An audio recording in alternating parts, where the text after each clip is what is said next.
Bonjour à toutes et à tous. Merci de nous regarder aussi nombreux, d'être aussi nombreuses et nombreux à l'Hôtel de Ville pour cette 10e édition du Forum Zéro Carbone.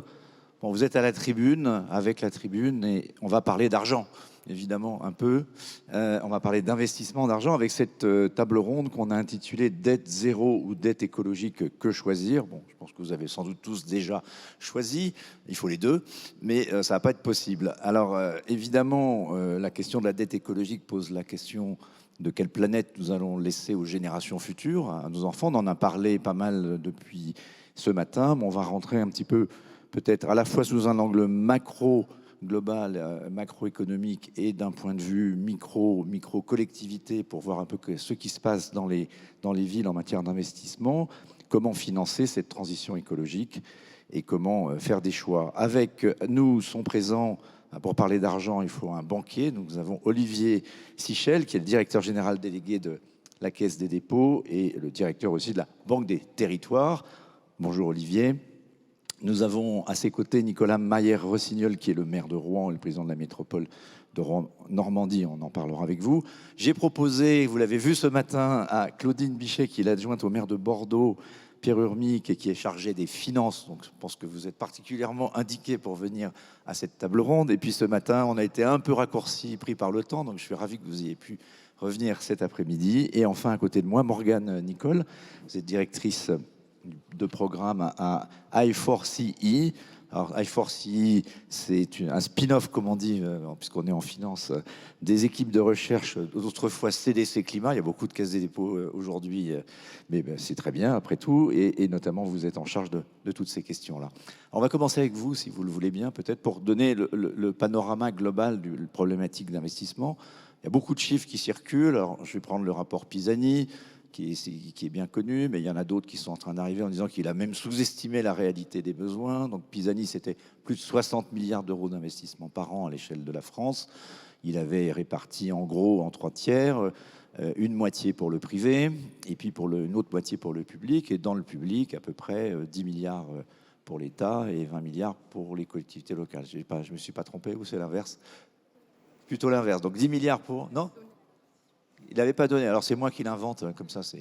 Mais je pense qu'en ayant parlé avec lui, c'était quand même pas loin de ça, en gros. Puisque en tout cas, on sait que l'État enfin met 10 milliards dans le budget 2024. Donc c'est qu'on s'en approche. Donc évidemment, c'est un problème qui concerne à la fois le public et le privé. Alors, est-ce que ces chiffres sont réels et sont aujourd'hui atteints globalement? Non. Comment les atteindre? Quels sont les besoins? J'ai même entendu parler maintenant de chiffres qui sont bien supérieurs. On est à plus de 100 milliards peut-être d'euros à l'échelle d'après 2030. Là, Jean Pisani parlait d'aujourd'hui à 2030. Les besoins vont continuer après 2030. Alors, juste pour faire le lien avec la finance, si on se place avant la crise des Gilets jaunes, où on évoquait ce sujet de fin du monde et de fin du mois, on avait des taux d'intérêt qui étaient quasiment à zéro.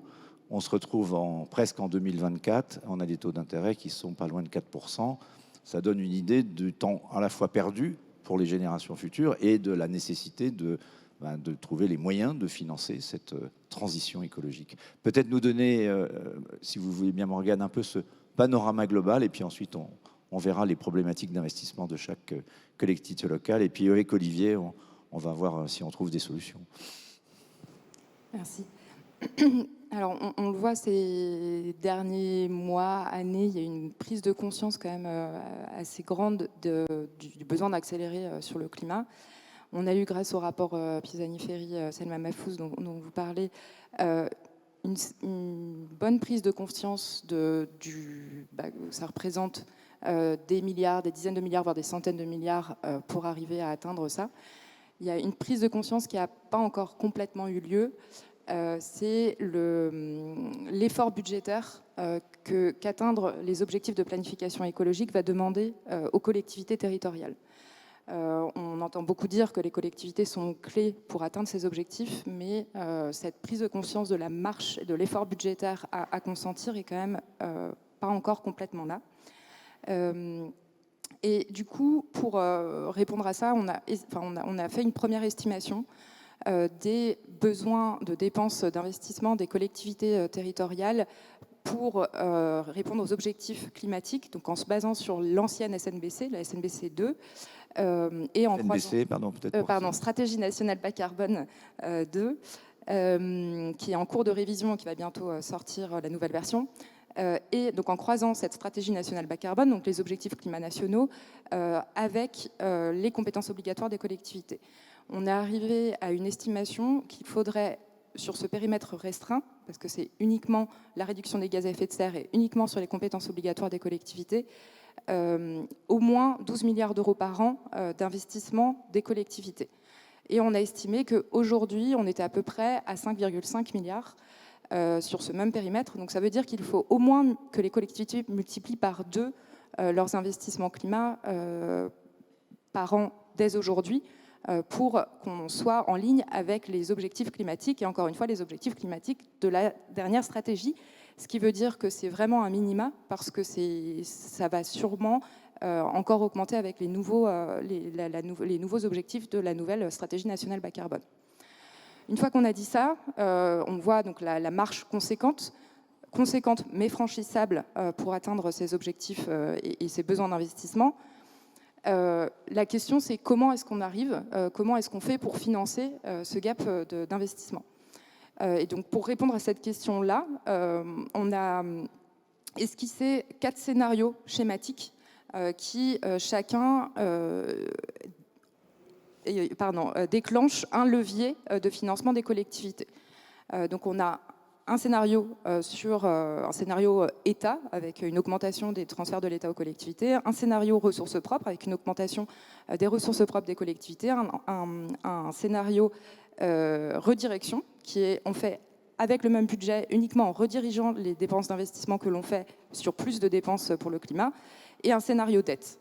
Les messages qu'on peut en retenir de cette étude, de ces scénarios qui sont schématiques, qui n'ont pas à vocation à faire des propositions de ce que doit être le financement, ce qu'on peut en retenir, c'est 2 choses principalement. C'est que dans tous les scénarios qu'on a faits, il y a une augmentation de la dette des collectivités pour atteindre ces objectifs climat. Et je le répète, on était sur un minima en termes d'augmentation des dépenses d'investissement climat. Une deuxième chose à retenir, c'est que pour y arriver, en fait, ce qu'on peut se dire, c'est qu'il faudra un mix de ces 4, un mix d'activation de ces 4 leviers. Donc, c'est à la fois des efforts sur les ressources propres des collectivités, à la fois des efforts sur les transferts de l'État aux collectivités, à la fois des efforts sur la redirection, donc mieux se poser la question et mieux choisir les investissements que l'on fait pour essayer de maximiser ce qu'on peut faire à budget constant pour le climat dans le budget des collectivités, et puis certainement une augmentation de la dette également. Merci beaucoup. Nicolas Maillère-Rossignol, à l'échelle de votre ville, de Rouen et de la métropole de Rouen, quels sont les ordres de grandeur aujourd'hui que vous constatez en termes de besoins d'investissement dans le cadre de cette planification écologique? Vous avez, comme toutes les autres villes, certainement un plan climat avec des priorités. Et puis, alors, par rapport à cette problématique financière et de dette écologique, vous ne pouvez pas vous endetter à l'infini, comme on vient de le voir. Vous avez des contraintes qui sont spécifiques au budget des collectivités locales. Comment est-ce que vous comptez faire pour financer cette accélération qui est devant nous et devant vous? Merci d'abord à la Tribune pour votre invitation. Je viens toujours avec plaisir et à Paris et à ce Forum Zéro Carbone. Quelques mots. D'abord, j'ai sursauté dans votre introduction. Je vous taquine un peu. Vous avez le droit.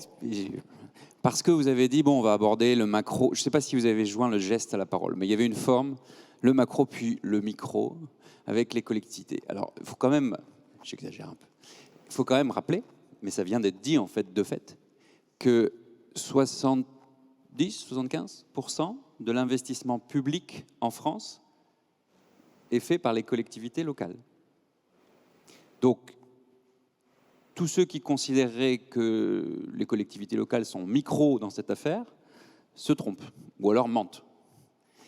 Et par cette espèce de petite provocation, je veux juste dire qu'il faut vraiment qu'on mette le sujet de l'effort climatique et le sujet de notre rapport démocratique à la décentralisation et au fonctionnement de notre pays en absolue résonance de phase. Sinon, on n'y arrivera pas. Deuxième point, mais ça vient d'être dit, donc je vais le répéter, mais encore plus brutalement, on n'y est pas du tout. En fait, on ment collectivement. Je suis désolé, mais on peut faire semblant et se regarder comme ça. Mais chaque année, ce n'est pas le premier forum zéro carbone, et le forum zéro carbone n'y est pour rien, il est plutôt dans le bon sens. Mais je veux quand même le dire. Ça fait plusieurs années qu'on dit oui, 2030, Fit to 55. Je rappelle que chaque année, on prend une année. Nous n'y sommes pas du tout. Nous nous mentons à nous-mêmes, et nous nous mentons d'autant plus que l'accord a été scellé à Paris. Ce qui devrait au moins moralement nous obliger un peu plus, d'une certaine façon, à montrer l'exemple. Je ne dis pas que personne ne montre l'exemple, je dis que collectivement, j'en prends ma part, on n'est pas du tout à la bonne échelle.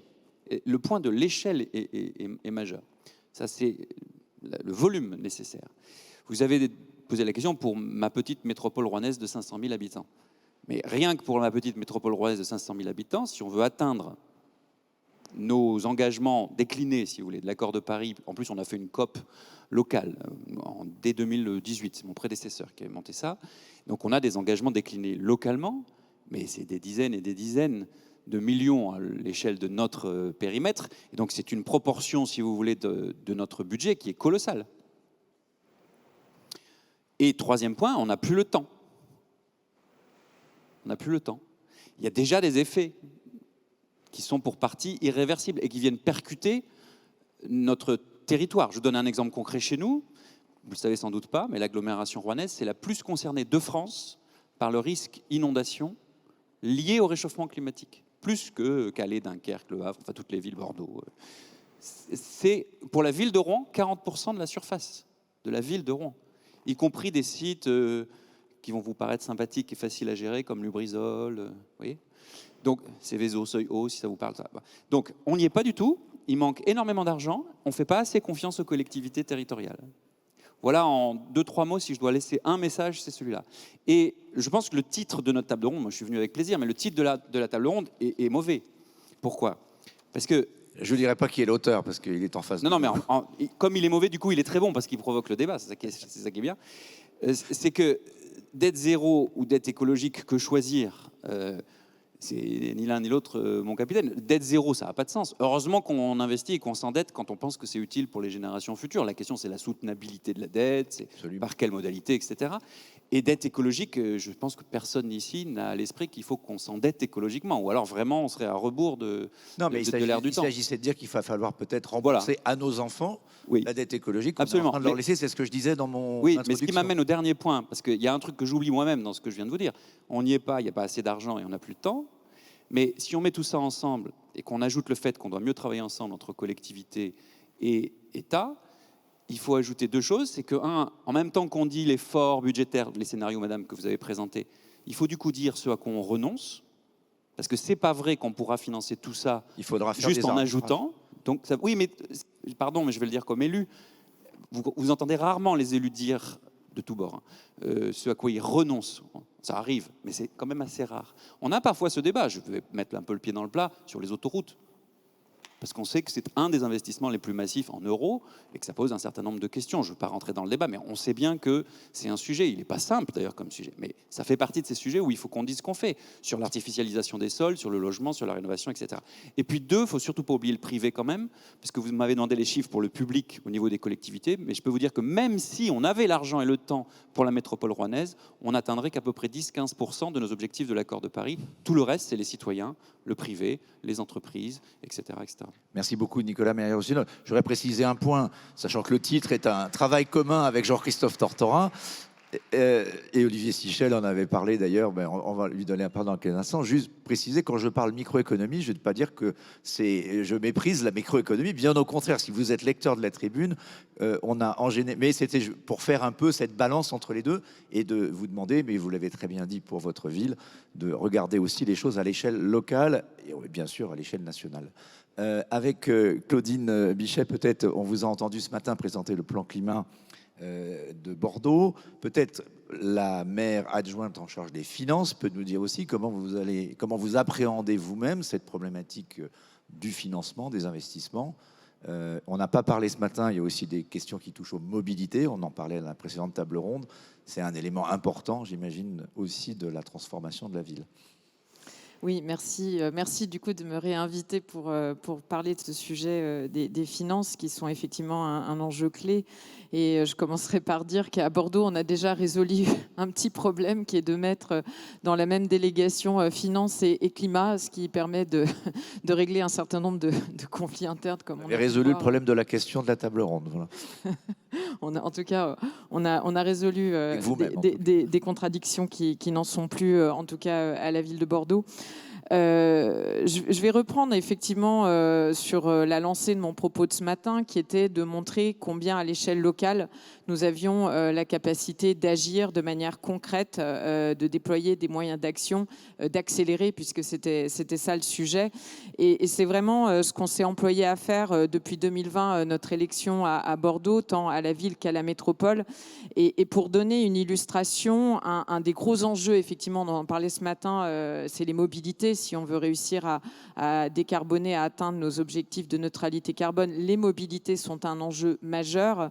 Nous avons vraiment poussé depuis le début du mandat tous les feux là-dessus, avec une stratégie de mobilité qui vise à horizon 2030 à faire passer la part modale de la voiture, qui est aujourd'hui de 50%, à un tiers, 33% à horizon 2030. Donc derrière ça, c'est des investissements colossaux. On est une des métropoles qui avons pris le plus d'avance sur le déploiement du RER métropolitain. On déploie des extensions de notre tramway, 7 lignes de bus express, 275 km de voies cyclables dédiées qui vont être déployées. Je vous épargne tous les chiffres, mais en gros, on a augmenté notre budget d'investissement de mobilité de manière extrêmement significative. La métropole de Bordeaux a aujourd'hui son plus gros budget d'investissement de tous les temps. Et ça a des conséquences à très court terme. En un mandat, en gros, on va diviser par 2 l'épargne nette, qui est en gros ce qui nous reste une fois qu'on a tout payé, y compris la dette. Et aujourd'hui, en fait, dans l'équation à laquelle sont tenues les collectivités locales, à la fois de répondre à des règles de comptabilité publique et de respecter des ratios qui sont la capacité de désendettement, c'est-à-dire le nombre d'années qu'il nous faudrait pour rembourser l'ensemble de notre dette. On est surveillé par la Cour des comptes sur ce sujet-là. En un mandat, à la métropole, on va dégrader notre capacité de désendettement de 4 ans à 10 ans. On sera assez proche, c'est ce qui est prévu, c'est assumé politiquement, de dégrader à ce point-là. Ville de Bordeaux, pareil, même schéma. On pousse à fond, rénovation des bâtiments. On est vraiment sur des investissements majeurs. On augmente d'1 tiers les investissements de la ville. Même schéma, on a assumé dès le début du mandat de dégrader ce ratio. On vise 10 ans. Pourquoi on a fait ce choix-là ? Eh bien, tout simplement parce que pour nous, on parle de dette et de climat, ces 2 sujets qui sont par définition des sujets intergénérationnels. Savoir qu'est-ce qu'on doit choisir entre avoir des bonnes finances publiques ou un climat vivable demain, eh bien, il nous semble qu'avoir un monde vivable demain est un impératif et que la réponse est fondamentalement oui. Donc, il faut y aller, on n'a pas le choix. Donc, on pousse tous les curseurs de financement autant que possible. Ça va marcher sur un mandat.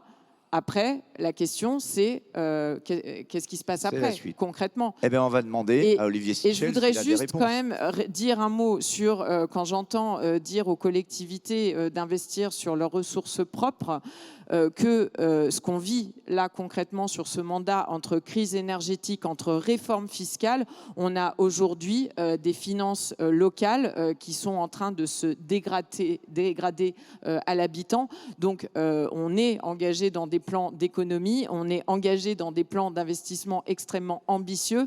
Dire que les collectivités vont pouvoir encore assumer des nouveaux choix pour financer sur leurs fonds propres, quand on est en plus dans des régions en forte croissance démographique, comme c'est le cas dans la métropole de Bordeaux, honnêtement, là, je pense qu'on est vraiment sur une équation financière qui est intenable. Donc, pour moi, ça élimine une des options qui a pu être... On l'a bien compris. L'éléphant dans la pièce de cette histoire, mais on va y revenir si on a 5 minutes, c'est le sujet de la fiscalité et de la fiscalité locale. Mais avant de l'aborder, je voudrais demander à Olivier Sichel, donc au nom de la Banque des Territoires, vous me donniez, Olivier, 2-3 chiffres simplement, je voudrais les situer. Il y a 2 ans, vous prêtiez à 2,4%. Là, vous venez de faire des prêts qui sont assez intéressants quand même, à 3,4%.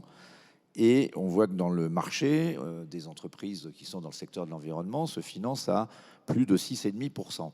Donc cette question de la course de vitesse vers la transition écologique, le temps qu'on a perdu quand on avait des taux zéro, ce que je disais tout à l'heure, mais la nécessité d'accélérer aujourd'hui la transition, il va falloir résoudre cette contradiction. On parlera peut-être de l'impôt après parce que ce n'est pas votre sujet.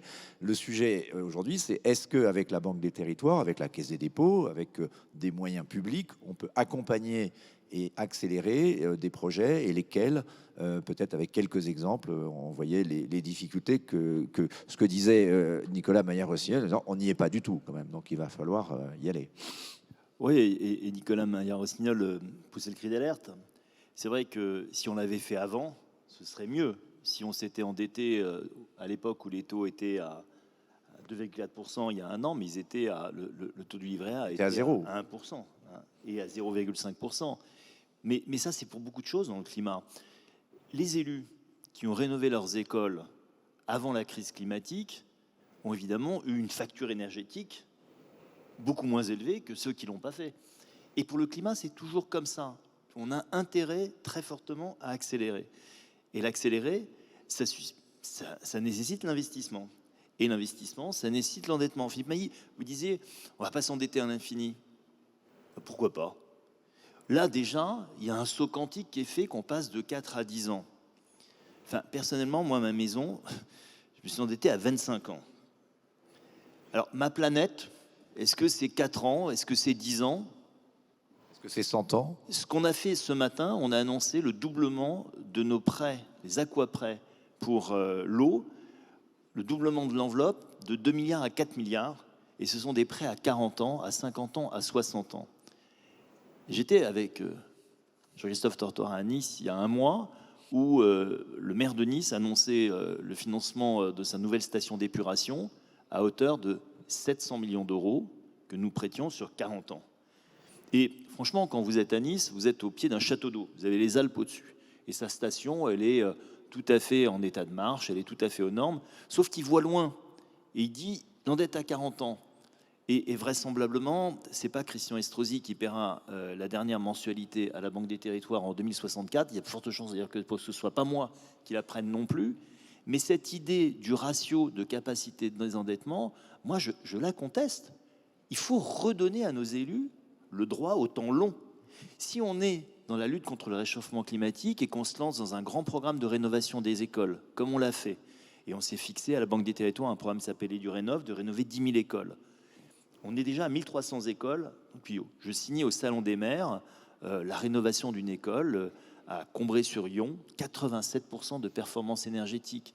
Et Nicolas Maillard-Rossignol le sait, et à Bordeaux on le sait. Quand on s'attaque à la rénovation des écoles, c'est des économies d'énergie comme ça qu'on a. Quand on fait une rénovation de l'éclairage public et qu'on passe en LED, on va taper hyper facilement sous 75%. Et pour ça, il n'y a aucun problème pour moi à s'endetter. C'est même un devoir. Alors ce ratio, qui n'est d'ailleurs pas un ratio réglementaire, c'est une espèce de ratio que les chambres régionales des comptes voient dans une espèce d'antienne ratiocinante en disant c'est pas bien. Donc il faudrait changer un peu de paradigme par rapport à la période précédente. Il faut changer de paradigme. Mais chez les comptables publics, alors ce que vous dites, les comptables publics aujourd'hui ne sont pas passés à la transition écologique. Il faut d'autant plus passer à ça que les ressources existent. On serait dans une phase où vous n'en avez pas les ressources, mais les ressources existent. Je suis passé de 2 milliards à 4 milliards, et je rappelle que la collecte du livret A, depuis le début de l'année, c'est plus de 35 milliards. C'est l'argent des Français. Et donc, il y a un lien entre l'argent des Français et la capacité à investir pour améliorer l'environnement des Français. Il y a d'autres pays, ce n'est pas le cas. Le 6,62 que vous évoquez, Philippe Mabi, c'est le coût de refinancement de Suez en Angleterre. Ça m'a frappé parce qu'en même temps qu'on prêtait à 3,4% pour la métropole de Nice, Suez en Angleterre empruntait à 6,62. Donc vous voyez le différentiel. En France, on a cette chance d'avoir le système du livret A mis en œuvre par la Banque des Territoires qui permet de faire quoi? De donner le droit au temps long des élus pour faire ce qu'ils estiment nécessaire dans la stratégie bas carbone. Je vous arrête une seconde. Oui, j'aimerais bien entendre 2-3 réactions de Nicolas Mayer-Rossignol et de Claudine. Une réaction assez technique, mais qui rebondit sur les 2 interventions précédentes pour que tout le monde ait les chiffres.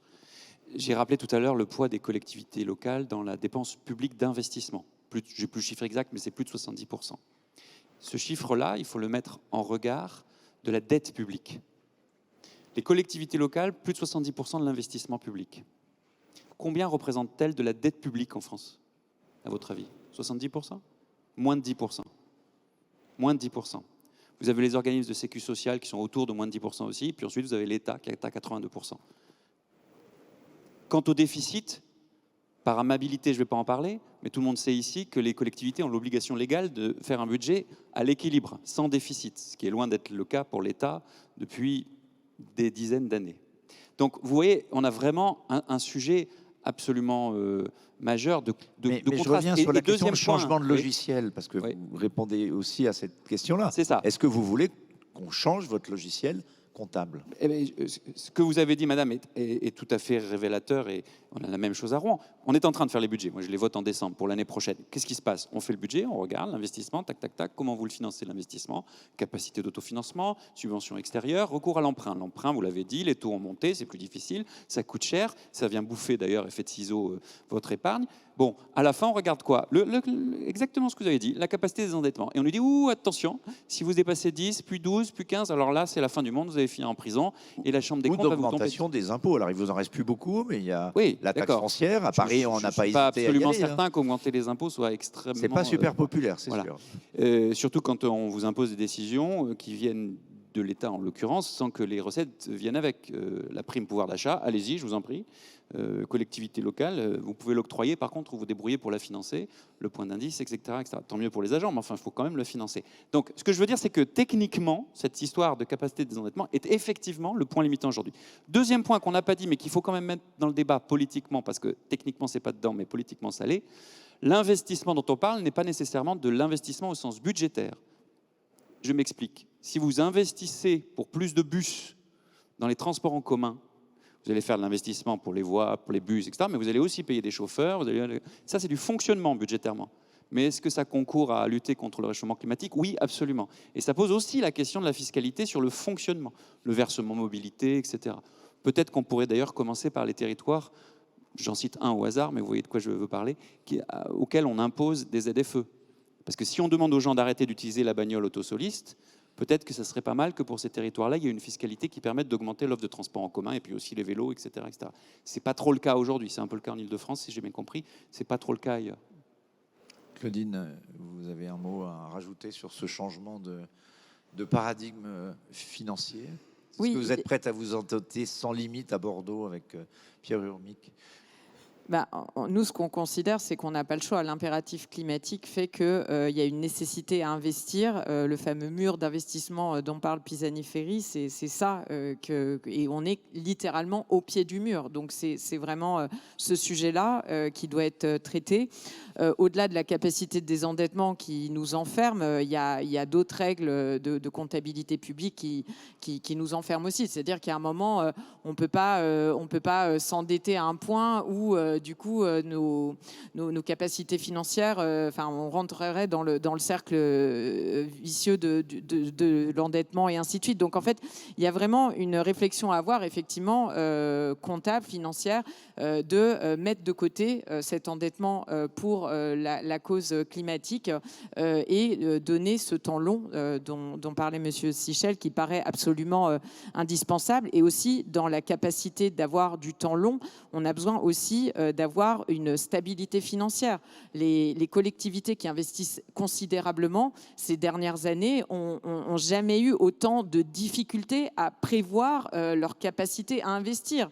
On s'est pris une crise énergétique, on s'est pris des réformes fiscales, c'est impossible de pouvoir investir quand on ne sait pas ce qu'on va percevoir dans les années qui viennent. Donc il y a vraiment une réforme de fond pour assurer cette capacité à pouvoir anticiper beaucoup mieux les choses financièrement. Et par rapport à ce que disait Monsieur Maillard-Rossignol sur les collectivités peuvent faire beaucoup, mais elles ne feront pas tout. Ça, c'est une évidence. Par contre, la conviction que j'ai, c'est que si on veut aller vite, on va avoir quand même besoin d'accompagner socialement le changement. Et la ZFE est une excellente illustration de tout ça.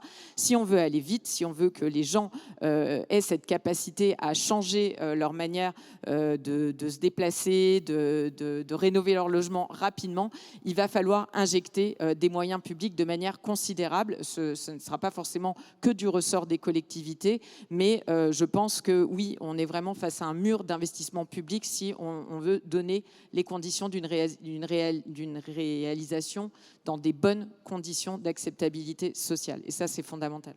Morgane Nicole, peut-être on va devoir conclure, mais il y a un point, je reviens à la macro, on évoque aussi le rôle des banques centrales. Elles pourraient très bien, elles, autoriser une forme de monétisation verte de la dette. Ça a été évoqué, on a évoqué, Christine Lagarde l'a dit plusieurs fois. Bon, pour l'instant, ça reste un sujet en période d'inflation un peu touchy, mais est-ce qu'on a le choix finalement que de se mettre à l'échelle de ce que viennent nous dire les collectivités locales qui sont présentes et qui disent à un moment donné, on atteint, nous, nos limites? Alors, je ne vais pas rentrer dans ce débat qui est hautement politique, mais la seule chose... c'est légitime quand même. Il est légitime, mais il est politique et ce n'est pas notre rôle, donc je le laisserai les Olivier va peut-être faire une réponse. Qui sont sur la table ronde répondre là-dessus. Par contre, ce qui nous semble vraiment hyper important, c'est de réussir à objectiver, en fait. Réussir à objectiver ce besoin de potentiellement défaire certaines règles qui empêchent. Et notamment des règles budgétaires. Et aujourd'hui, ces données-là, cette objectivation-là, elle n'existe pas. Et pourtant, on entend, au niveau local, les élus, les services, ils le voient chacun de leur côté. Mais pour l'instant, cette remontée, cette agrégation pour objectiver le besoin et pour avoir vraiment ce débat et cette réflexion sur comment collectivement on y arrive, ce débat, il n'a pas encore lieu, mais parce qu'il n'y a pas les données. Et ça peut paraître très techno, ce que je dis, mais on a essayé de faire le travail. Hein. On a essayé, on a cherché toutes les données, et vous pouvez demander... les seules données qui existent aujourd'hui dans le débat sur cette question-là, c'est les chiffres qu'on a construits. Et qu'on a construits, je peux vous dire, ils ont plein de limites, ces chiffres. Ils ne sont clairement pas la réalité. Et donc... voilà, ce serait vraiment bien que ce débat émerge de manière vraiment construite et vraiment objectif. Et pour ça, si vous pouvez faire le travail, l'objectivation de ce que vous venez de dire là, Monsieur Maillard-Rossignol et Madame, ce serait vraiment super. Et pas au niveau des grandes métropoles, mais aussi à un niveau au niveau des régions, des départements et de l'ensemble du bloc communal. Olivier, une conclusion donc sur cet endettement sans limite. Il y a de la bonne dette écologique à produire. Au fond, le débat qu'on pose, pour moi, c'est celui de la décentralisation et de la confiance dans les élus locaux pour mener la transition écologique. Le système, il nous pousse totalement à ce que les élus, les communes, les collectivités locales demandent des subventions à l'État et faisant ça, laisse finalement à l'État le seul droit à s'endetter, parce que lui s'endette et là il se prive pas, et à long terme, mais il dit aux collectivités locales, vous n'avez pas le droit de vous endetter. Et quelque part, c'est un dialogue dont il faut sortir en refaisant confiance aux collectivités locales qui doivent accepter à un moment de ne pas demander tout le temps des subventions à l'État, ce qui va après dire l'État, dès qu'on lui demande des subventions, il encadre, il corsette, il règle, il a des exceptions, il a de la paperasse, il a de la bureaucratie, c'est comme ça qu'il fonctionne, et de dire plutôt, laissons ce droit au temps long aux élus pour conduire la transformation écologique et énergétique telle qu'ils le sentent sur le terrain et avec les acteurs de terrain. C'est ma conclusion. Eh bien, ce sera une très bonne conclusion parce que le temps est dépassé. Merci encore à tous les quatre.